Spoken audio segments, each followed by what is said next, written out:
గత వైకాపా ప్రభుత్వ హయాంలో రాష్ట్ర సమాచార శాఖలోని కొందరు అధికారులు అవినీతికి కొమ్ము కాశారని, అవినీతిలో భాగస్వాములయ్యారని, అనేక అవినీతి అక్రమాలకు అరాచకాల్లో వారి పాత్ర ఉందని ఏడాది క్రితం వారికి పోస్టింగ్లు ఇవ్వకుండా పక్కన పెట్టేశారు. ఏడాదిగా ఏసీబీ విజిలెన్స్ వారి అవినీతి అక్రమాలపై విచారణ చేస్తూనే ఉంది. నిబంధనలకు వ్యతిరేకంగా సాక్షి పత్రికకు ప్రకటనలు కట్టబెట్టడంలోనూ, అక్రెడిటేషన్లు అమ్ముకోవడంలోనూ, అవుట్సోర్సింగ్ ఉద్యోగాలు అమ్ముకోవడంలోనూ, యాడ్ ఏజెన్సీల నుంచి సొమ్ములు దండుకోవడంలోనూ ఇతరత్ర అవినీతి వ్యవహారాల్లో వీరి భాగం ఉందని ఏసీబీ విజిలెన్స్ నిర్ధారించింది.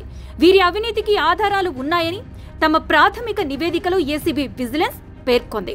దీనిపై అప్పటి సమాచార శాఖ కమిషనర్ విజయ్ కుమార్ రెడ్డితో పాటు మరో 6గురిపై ఏసీబీ కేసు నమోదు చేసింది. కేసు నమోదు తర్వాత తనను అరెస్టు చేయవద్దంటూ మాజీ కమిషనర్ విజయ్ కుమార్ రెడ్డి హైకోర్టును ఆశ్రయించారు. అయితే అక్కడ ఆయనకేమీ రిలీఫ్ రాలేదు. మరి స్పష్టమైన ఆధారాలు ఉన్నా ఏసీబీ ఎందుకో ఆయన్ని అరెస్టు చేయలేదు. దీంతో బయటే ఉన్న ఆయన గతంలో తాను చేసిన అవినీతి అక్రమాలను, ఆధారాలను ధ్వంసం చేస్తున్నారనే ఆరోపణలు వినిపిస్తున్నాయి. దీనికి గతంలో ఆయనతో కలిసిమెలిసి పనిచేసిన అధికారుల సహకారం ఆయన తీసుకుంటున్నారట. దీనిలో భాగంగా గతంలో జీఏడీకి అటాచ్ చేసిన అధికారులకు మళ్లీ పోస్టింగులు ఇప్పించుకుంటున్నారట. దీనిలో భాగంగా ముందుగా ఇంజనీరింగ్ అధికారులకి పోస్టింగ్ తెచ్చుకున్న సదరు అధికారులు ఇప్పుడు జాయింట్ డైరెక్టర్కి పోస్టింగ్ ఇప్పించుకోవడానికి చేయాల్సిందంతా చేస్తున్నారట. ఇందుకోసం లక్షలాది రూపాయలను ఖర్చు చేస్తున్నారు. ముఖ్యంగా మంత్రి పేషీలోని అధికారికి లక్షలు ముట్టజెప్పారనే ప్రచారం సాగుతోంది. ఇక సదరు అధికారి ఆరోపణలు ఎదుర్కొంటున్న సదరు జాయింట్ డైరెక్టర్కి పోస్టింగ్ ఇచ్చేందుకు శరవేగంగా దస్త్రాలు కదిలించారు. వాస్తవానికి యోగా డే రోజునే పోస్టింగ్ ఇవ్వడానికి అధికారులు దస్త్రాన్ని కదిలించారు. అప్పుడు కుదరకపోవడంతో ఇప్పుడు మరోసారి దస్త్రాన్ని ముందుకు జరుపుతున్నారు.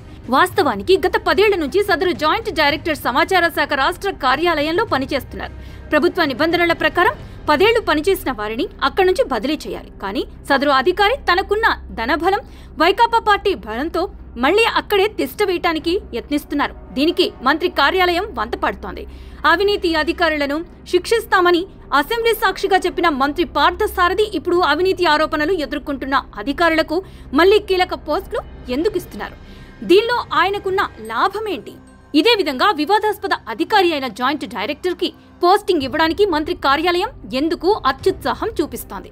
ఎందుకు మంత్రి కార్యాలయం పదే సమాచార శాఖ అధికారులకు ఫోన్లు చేసి సదరు అధికారి పోస్టింగ్ ఫైల్ని పంపించాలని ఒత్తిడి తెస్తున్నారో తెలియటం లేదు. ఈ వ్యవహారంలో భారీగా సొమ్ములు చేతులు మారాయనే ఆరోపణలున్నాయి.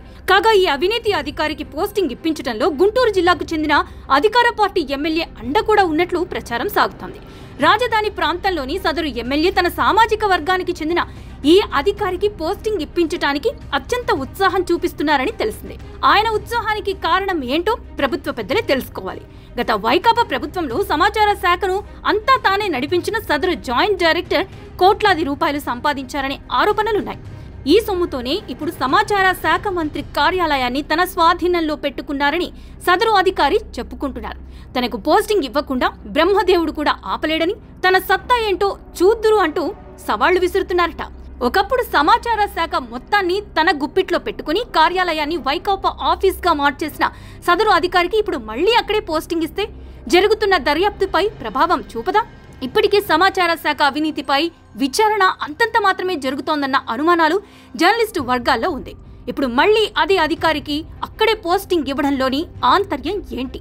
వైకాపాకు అంకిత భావంతో పనిచేసే సదరు అధికారిని మళ్లీ అక్కడే నియమిస్తే రాష్ట్ర వ్యాప్తంగా ఉన్న సమాచారాన్ని సదరు అధికారి వైకాపా పెద్దలకు అందించకుండా ఉంటుందా?